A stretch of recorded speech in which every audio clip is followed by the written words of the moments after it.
नहीं, मैं तो वरुण पुरोहित जी को यही पूछ रहा हूं ना कि सुरेश पचौरी जी को आप भी कह रहे हैं कि सज्जन आदमी है, बहुत वरिष्ठ आदमी है। इतने सज्जन और वरिष्ठ आदमी कांग्रेस पार्टी छोड़ करके भारतीय जनता पार्टी ज्वाइन कर रहे हैं। संजीव शुक्ला आपके अभी विधानसभा के प्रत्याशी रहे हैं, वो पार्टी छोड़ करके ज्वाइन कर रहे हैं, लेकिन आपके कानों पर जू नहीं रेंग रही है कि क्या कारण है कि कांग्रेस पार्टी एक एक करके लगातार छोड़ते जा रहे हैं। आप न्याय भारत जोड़ो यात्रा कर रहे हैं, इधर कांग्रेस छोड़ो यात्रा लगातार चल रही है। आपके अलायंस पार्टनर आपको छोड़ करके जा रहे हैं। इंडिया अलायंस बनाया था जिस बिहार से आपने, वो नीतीश बाबू आपको छोड़ करके चले गए, लेकिन आपके कानों पर जू नहीं रेंग रही है। आरएलडी उत्तर प्रदेश में आपका अलायंस पार्टनर हुआ करती थी, वो आपको पार्टी आपका अलायंस छोड़ करके चले गए। आपका इंडिया अलायंस खंड खंड बिखर जा रहा है, लेकिन आपका अभिमान, आपका अहंकार आपको आड़े नहीं आ रहा है। मतलब राहुल गांधी किसी से बात नहीं कर सकते, सोनिया जी बात नहीं कर सकती। मुझे जानकारी है कि अमेठी और रायबरेली के बहुत सारे कार्यकर्ता कांग्रेस के वो जाकर के दिल्ली में गुहार लगा रहे हैं कि हमें अनाथ मत छोड़ दीजिए, हम कांग्रेस के कार्यकर्ता आपसे अपेक्षा करने आइए। प्रियंका वाड्रा मिलने को तैयार नहीं है, उन कांग्रेस के कार्यकर्ताओं से मिलने को तैयार नहीं है। कहीं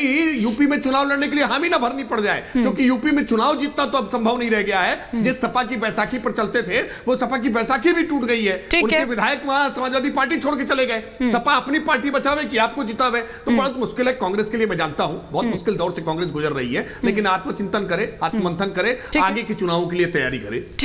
ठीक है, ठीक है। वैसे भी उनके कई सहयोगी ये कह चुके हैं कि 24 नहीं 29 की तैयारी वो कर रहे हैं, और ये बना ही इसीलिए है, तो इसीलिए झटके लग रहे हैं बंगाल से लेकर जम्मू कश्मीर तक। लेकिन राहुल महाजन जी, एक के बाद एक जिस तरह से ये धुआंधार प्रचार चल रहा है प्रधानमंत्री नरेंद्र मोदी का, वो नॉन स्टॉप जारी है, वो रुक ही नहीं रहे। मतलब मैं असम से शुरू करूं, अरुणाचल हो, बंगाल हो, अब कुछ देर बाद जब शाम में पहुंच जाएंगे बनारस।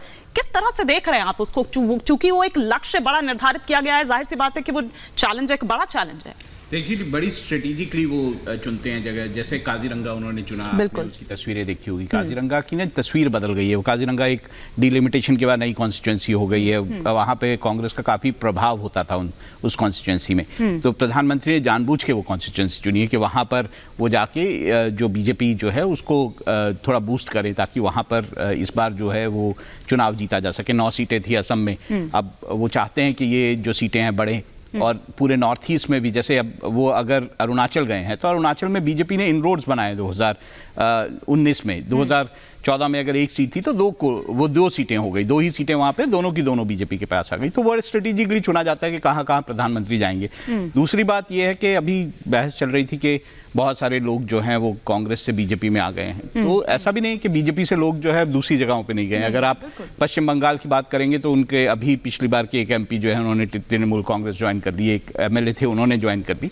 तृणमूल से भी लोग बीजेपी में आए हैं, लेकिन कांग्रेस को चिंता करनी चाहिए, क्योंकि कांग्रेस के बहुत ज़्यादा लोग जो हैं वो बीजेपी की तरफ मुड़ गए हैं या बाकी पार्टियों की तरफ मुड़ गए हैं, और बड़े बड़े नेता मुड़ गए हैं। तो कांग्रेस के भीतर ही चिंता होनी चाहिए कि आखिर ऐसा क्यों हो रहा है। और दूसरे बीजेपी में एक और चिंता होनी चाहिए। बीजेपी जो अपने चरित्र को, अपनी चाल को बहुत महत्व देती थी, उसमें अगर कांग्रेस के वैसे वैसे नेता आएंगे जिन पर आप आरोप लगाते थे, तो बीजेपी का मतलब जो चेहरा है वो कैसा हो जाएगा। तो बीजेपी के लिए ये चिंता होनी चाहिए। जहां तक चुनावों का सवाल है, हम ये मान के चल रहे हैं या फिर हमें लगता है कि बीजेपी इस बार बहुत स्ट्रांग विकेट पे चुनाव लड़ रही है और बीजेपी जो है इन चुनावों को जीतने जा रही है। दूसरी तरफ कांग्रेस की जहां तक बात है, कांग्रेस अगर उत्तर प्रदेश में उन्होंने सीटें अभी नहीं अनाउंस की हैं, या फिर अमेठी नहीं अनाउंस की, रायबरेली नहीं अनाउंस की, मुझे लगता है कर देनी चाहिए थी। क्योंकि अगर आपको उत्तर प्रदेश में अपने काडर को बूस्ट करना है, जहां पे दिक्कतें हैं, जहां पे काडर थोड़ा सा मजबूत नहीं दिखाई दे रहा है, तो वहां पर अगर बूस्ट करना है तो आपको करनी चाहिए वहां पर, ताकि काडर जो है उसको कहीं ना कहीं मजबूती, काडर को मजबूती मिले, जनता में एक मैसेज जाए। और जनता में एक मैसेज चला गया है। आप देखिए ना कि राहुल तो पहले ही वायनाड से उधर सोनिया गांधी ने तो बाकायदा एक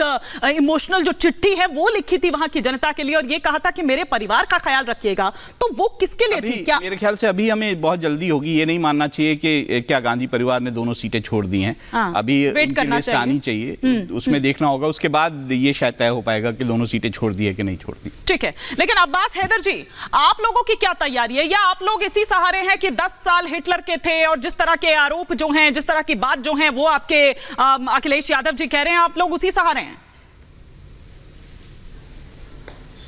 देखिए, जहां तक समाजवादी पार्टी का सवाल है, तो समाजवादी पार्टी और कांग्रेस का जो गठबंधन है, जिस दिन हमारी सीट शेयरिंग तय हुई, भारतीय जनता पार्टी बैकफुट पे आ गई, ना सिर्फ उत्तर प्रदेश में बल्कि पूरे देश में, क्योंकि उत्तर प्रदेश ही देश की संसद का रास्ता दिखाता है। देखिए, बात यह है कि भारतीय जनता पार्टी की और एनडीए की स्थिति बहुत कमजोर है पूरे देश में।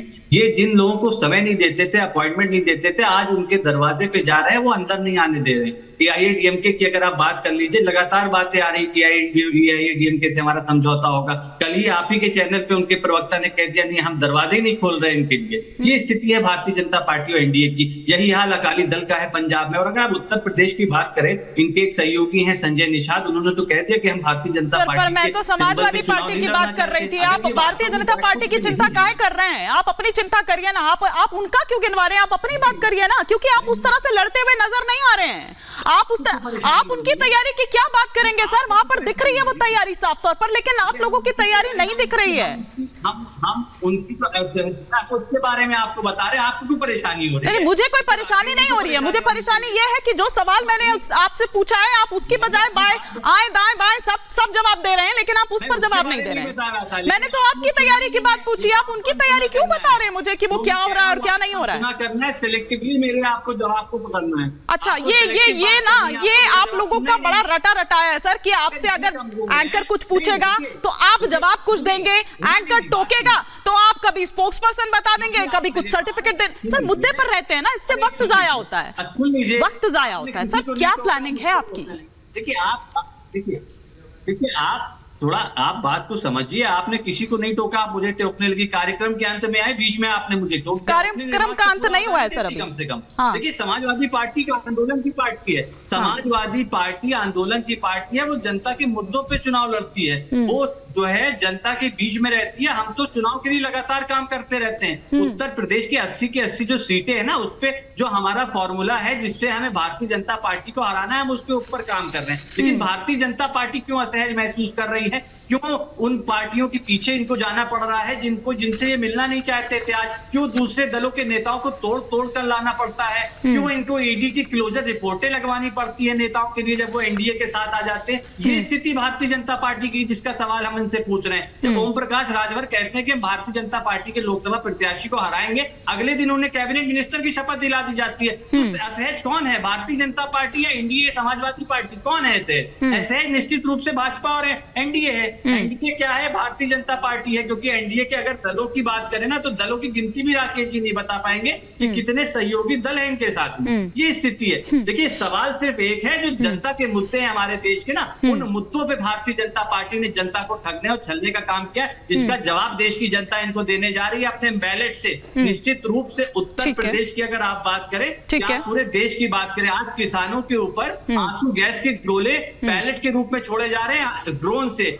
कभी नहीं हुआ हमारे देश में। तो इसका जवाब इनके पास नहीं है। इनके पास जवाब नहीं है। अब आपके आरोपों की फेहरिस्त अगर पूरी हो गई हो तो फटाफट से जवाब लेके मैं अजय शुक्ला जी का रुख करूं।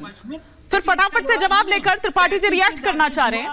त्रिपाठी जी रिएक्ट करना चाह रहे हैं और अजय जी भी इत्मीनान से सुन रहे हैं। अजय जी भी इत्मीनान से सुन रहे हैं, उनका भी रुख करना। अब्बास हैदर साहब,